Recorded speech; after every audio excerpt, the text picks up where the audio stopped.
Welcome to the Haynes Report podcast. I'm Carol Haynes. Dictators well understand that to transform a nation of people permanently, taking control of the rearing and education of young children is absolutely critical. To change America from a country of laws with Western Christian traditions, values, and nuclear families, the family structure must first be broken down and morals quashed. To achieve this goal, Marxists have implemented radical sex within the classroom, with queer theory or queer Marxism being a daily diet for even young children.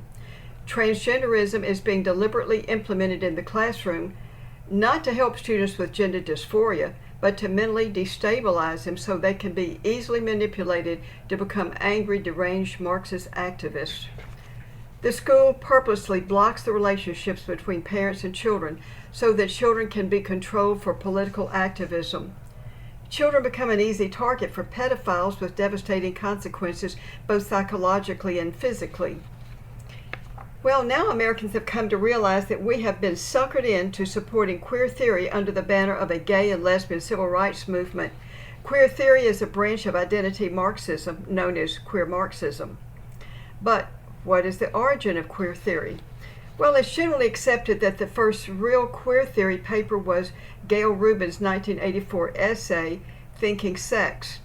The paper was published 2 years after Rubin had given her famous pro-sex statement at the 1982 Barnard Conference on Sexuality in New York.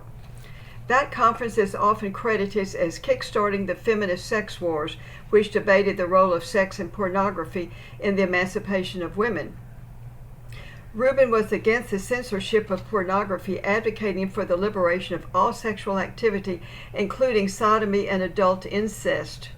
The essay, in calling for a new radical politics of sexuality, was vastly influential in shaping discussions of sex and sexuality in the succeeding decades. Queer theory emerged in the 1990s out of the fields of lesbian, gay, and gender studies. Early queer theorists of the late 1980s and early 1990s were influenced by Rubin's differentiation of gender from sexuality.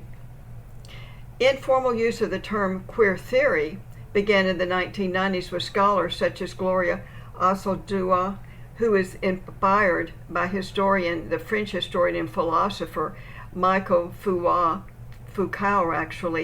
his 1976 work, The History of Sexuality, and that held that identity is not determined at birth, but he believed that sexuality is a social construct, and that's what we are teaching the children. There are actually many interpretations, applications, and uses of queer theory, but broadly, it's the study of gender practices and identities and sexualities other than heterosexual, quote, norms. Queer theorists and thinkers are critical of our traditional views on sexuality and gender, and they see these concepts as constructed social and cultural phenomena. Queer theory dismantles traditional views about gender and sexual identities and views situations with new, unidentified possibilities. We no longer know what a woman is or how many genders there are. Under queer theory, the possibilities are unlimited, and we have seen some of the crazy paths that the left has walked down, naming anything as any kind of gender. Now, in this book, Recognizing and Utilizing Queer Pedagogy by Jeffrey Jacko Smith and G. Pritchie Smith, they write, and I'm quoting this, being supporters of diversity means that as educators who are part of students' daily lives, we must keep up with the changing ways that our students both define and express themselves. Sexual orientation and gender/gender identity issues have evolved from the simple fight for acceptance prevalent in the 1960s through the 1980s to a burgeoning redefinition of sexual identity and sexuality itself. And that was a quote from this book, Recognizing and Utilizing Queer Pedagogy, by Jacko Smith and Smith. These authors maintain that this is about equitable treatment of all students, and they believe that educators just have to embrace all shades of gray that lie between black and white, so anything goes. And you remember the thing of cultural Marxism. I'm sorry, of a multiculturalism, that again, anything goes there. There's no right or wrong. Well, this is what we're seeing playing out in the schools. Numerous LGBT organizations are pushing queer Marxism into schools. Kids are being targeted from every angle. These organizations are just all over. Every day there's something in the news about organizations that are going after children. And there's always some kind of event, there's some kind of a pride event, there's some kind of classroom or books, or it could be another anything where they bring children in, and there are queers there, as they would call them, and the kids are so disorganized and disabled. We find queer theory both in the school library and the classroom. So in this episode, I'm going to discuss the American Library Association and the It Gets Better project organization. So there's two groups there that I'm going to be discussing. Emily Drabinski, the Marxist president of the American Library Association, and you've probably been hearing her name in the papers and the news. That organization has come under heavy fire, and the state of Montana has absolutely withdrawn from it. This woman wrote a paper way back in 2013, and the title of it was Queering the Catalog, Queer Theory and the Politics of Correction. And here are several quotes from her essay. Libraries are spaces where language really matter. Politically, queer emerged as part of a political movement of gender and sexual minorities in the 1960s. And the third quote, the entire project of library classification and data login is at odds with queer ideas of historicity, contingency, and the impossibility of a fixed system of linguistic signs that would contain identities that are already relational and contingent. Don't you just love the way that they put these things together so that you're not really sure what they're really saying? And it's sort of in a foreign language and words that we've really never heard.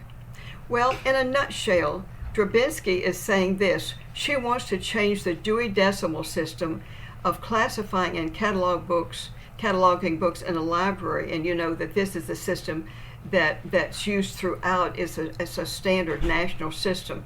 Well, she wants to change that system of cataloging and classifying books in a library to fit the left's agenda, so that the public, and especially children, can go in and they can find those books really easily. Whatever topic of this LGBT they want to find is not hidden under some other topic the way that they feel it has been.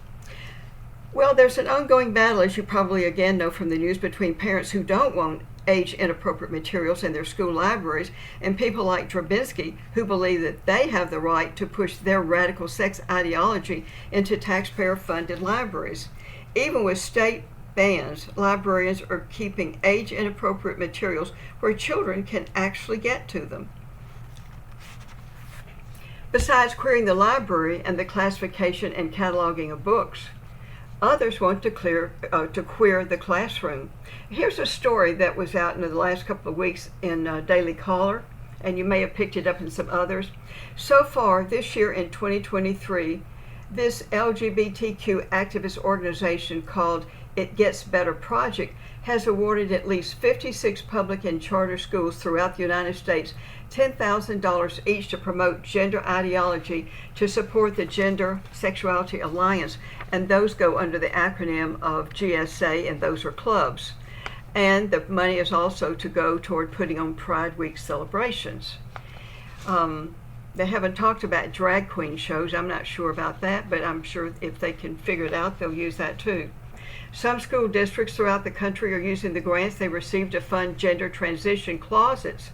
Remember that word, gender transition closets, and to work with the Sisters of Perpetual Indulgence. Now, this is a group that has also been in the newspapers. They describe themselves as a leading edge order of queer and trans nuns to take transgender students back to school shopping. These Sisters of Perpetual Indulgence came under fire after a Major League Baseball team, the Los Angeles Dodgers, announced that they would honor the group at its annual Pride Night. You remember the Americans went just wild over that one. You know, it's really difficult to think that schools in the Christian South would accept funding for LGBTQ programs, but with the communists' long march through the institutions to corrupt those institutions in America, the Marxists have finally succeeded. These schools in the Deep South have accepted funding from It Gets Better Project to promote the LGBT ideology. Now, here's the first one in Alabama. Selma High School is using $10,000 of its grant money to fund a book club that will read literature featuring LGBTQ themes. The high school plans to use the funds also to take students on a field trip to a queer heritage site. I wonder what that is. There's also another place in Alabama. It's a public charter school labeled or called the Magic City Acceptance Academy. It received thousands of dollars to create a pride garden. That would be interesting to see what they put in there. I can only imagine. There's one in Lynchburg, Virginia. E.C. Glass High School, Lynchburg, Virginia, plans to use its grant money to promote its Gender Sexuality Alliance, the GSA, club to create a, quote, safe room. The funds will be used to purchase more LGBTQ books for the school's library. Parents in Virginia have been highly vocal about their opposition to LGBTQ in schools for the past 2 years, yet school districts and boards have ignored them. Obviously, they're still ignoring them. Well, down deep in Louisiana, Benjamin Franklin High School is spending its grant money to create a Q Center which will encourage, quote, queer joy and uplift LGBTQ plus students, end quote. You know, that's ironic that a radical sex program is found in the Christian Deep South in a school named after one of our founding fathers. It's hard for me to process that. Another, Rockbridge High School in Columbia, Missouri, received a grant and put the money towards stocking the school with clothing. And that includes chest binders, bras, underwear, and makeup for a, quote, gender-affirming closet. That's their term for it. I would call it a transitioning closet. Well, and I've used this word here, a gender transition closet is an initiative that has been found in other schools to provide LGBTQ students with tucking tape, that's the latest word out, the latest phrase, chest binders, and stand-to-pee devices, and makeup to help with these gender transitions.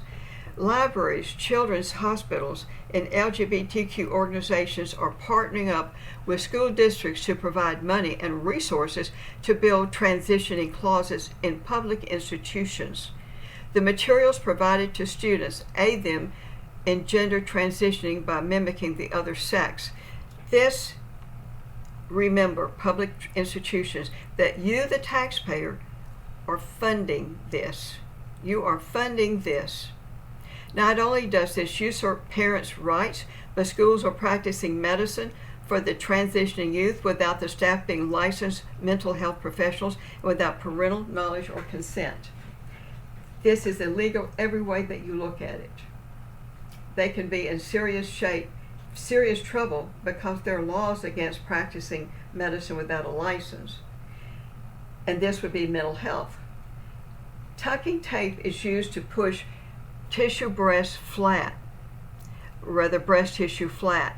And the idea there is to create a flat chest so that girls can look like boys over time with flattening out their breast tissue. Now, this comes from Trans Tape. That's a website, Trans Tape. You might want to look that up. It's a company that sells tape for gender transitioning. You'll find tutorials online for different patterns and ways the students can use the tape to bind the chest and to give the appearance of pectoral muscles. That's a quote. That's interesting. The tape can also be used to tuck male genitals to reduce their appearance, the Trans Tape website stated. The tape is water and sweat proof so it can stay on for a few days. These chest binders are a tank top-like item with double panel binders that come in nude colors to flatten the breast tissue, the breast area.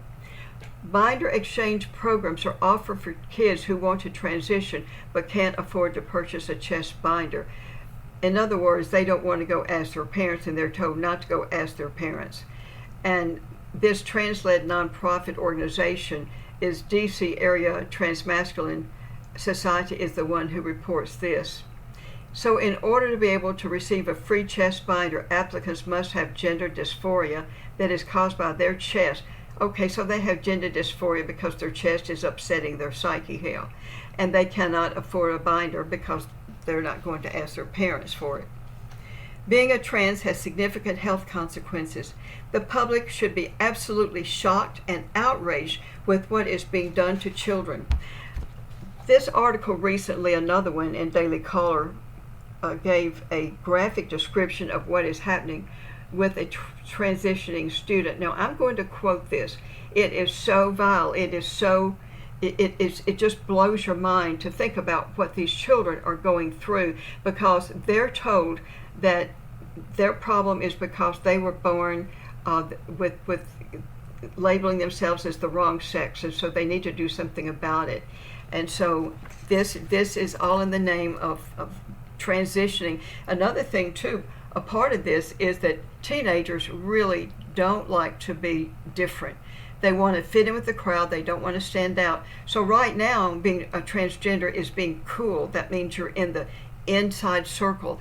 And if you look at this, I believe that recently they said that 40% of the Brown University students declare that they are that they're transgender. It was something to that effect. 40%? There's no way. Okay, I'm going to quote you this paragraph from Daily Caller. Chest binders can cause restricted breathing, break the skin around the edges of the binder, cause overheating and even bruise or fracture the ribs.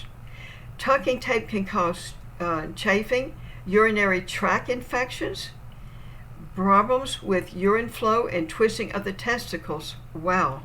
There's even concern that tucking tape might lead to hernias and to infertility in boys. The Lurie Children's Hospital in Chicago partnered up with several schools in the city of Chicago, to provide LGBTQ resources such as websites for gender-affirming products. The website FTM Essentials, which sells, quote, gender-affirming items, has stand-to-pee devices, packers, and packer holders. All right, let's find out what those are.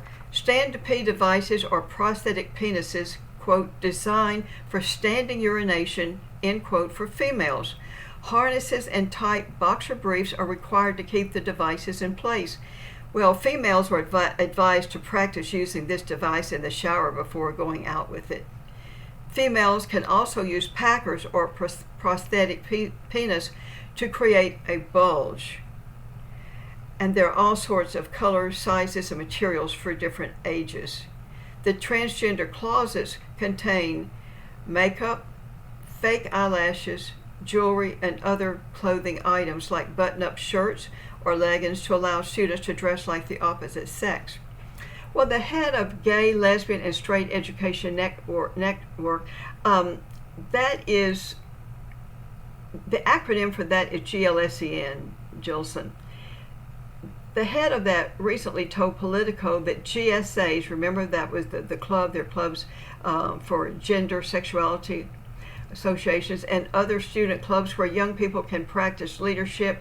Get this, those clubs are a key pillar of activist engagement with children in schools.